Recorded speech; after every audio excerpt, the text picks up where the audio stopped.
এই মুহূর্তে মানে বিশৃঙ্খল একটা অবস্থা।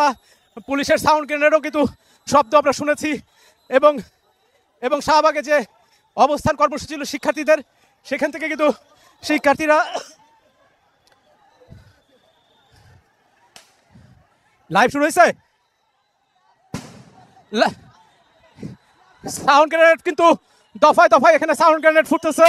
আসসালামু আলাইকুম। আপনারা তো গতকাল জানছেনই যে বুয়েটের শিক্ষার্থীরা আন্দোলন করছিল এবং শাহবাগে মোড়ে তারা 3 দফা দাবি নিয়ে আন্দোলন করতে নামে সরকারকে অনুরোধ করে তাদের 3 দফা দাবি মানার জন্য, কিন্তু ওই সময় কোনো কিছুই বলা হয়নি তাদের। তো আজকে তারা পুলিশ ব্রিগেড ভেঙে যমুনা ভবনের দিকে, যখন তারা পুলিশ ব্রিগেড ভেঙে যমুনা ভবনের দিকে অগ্রসর হয় তখন ছাত্রদের টিয়ার শেল এছাড়া লাঠিচার্জ করে পুলিশ বাহিনী এবং তাদের সাথে একটা সংঘর্ষ জড়িত হয়ে যায় এবং পুলিশ কি বলে এতে আপনারা শুনতে পারবেন সামনের ভিডিওতে।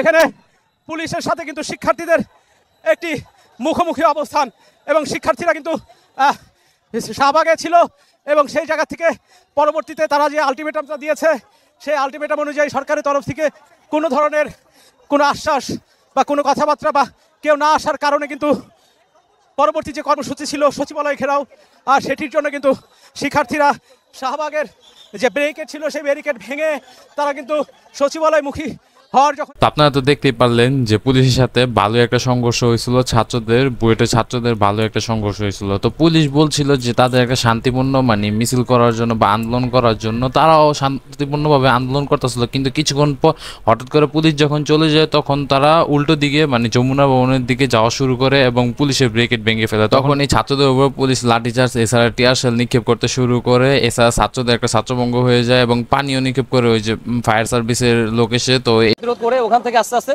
তাদেরকে ঠেলে নিয়ে আসার চেষ্টা করেছি, তারপরে কাজ হয় নাই।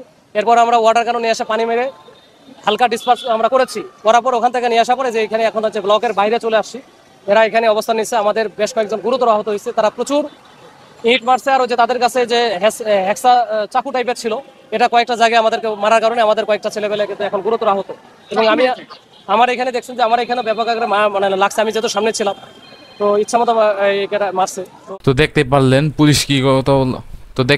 পুলিশ কি কথা বললো যে বুয়েটের শিক্ষার্থীরা তারা শান্তিপূর্ণভাবে প্রথমে অবস্থান নিয়েছিল, কিন্তু এক পর্যায়ে শেষ দিক দিয়া মানে বুয়েটের শিক্ষার্থীরা ব্রেকেট ভেঙে যমুনা ভবনের দিকে অগ্রসর হন। যেহেতু প্রধান উপদেষ্টার বাড়ির দিকে অগ্রসর হয়েছেন সেই হিসেবে পুলিশ আর এটা ঠিক করতে পারলো না, ধরে রাখতে পারলো না তাদের শান্তিপূর্ণ ব্যবস্থা। তো তখনই তারা লাঠিচার্জ এবং টিয়ার শেল নিক্ষেপ করা শুরু করে এবং ছাত্ররা ছত্রভঙ্গ হইতে শুরু করে। তো এই ছিল ভিডিওটি। যদি এই ভিডিও নিয়ে আপনাদের কোনো মন্তব্য থাকে তাহলে অবশ্যই নতুন এসে থাকলে চ্যানেলটা সাবস্ক্রাইব করে দিন। আর যদি মনে হয় ভিডিওটা শেয়ার করার মতন তাহলে অবশ্যই বন্ধু বান্ধব আত্মীয় স্বজনের মাধ্যমে শেয়ার করে দিতে পারেন। তো এই ছিল আজকে ভিডিওতে, দেখা হবে নতুন কোনো ভিডিওতে। সে বন্ধু ভালো থাকবেন, আল্লাহ হাফেজ।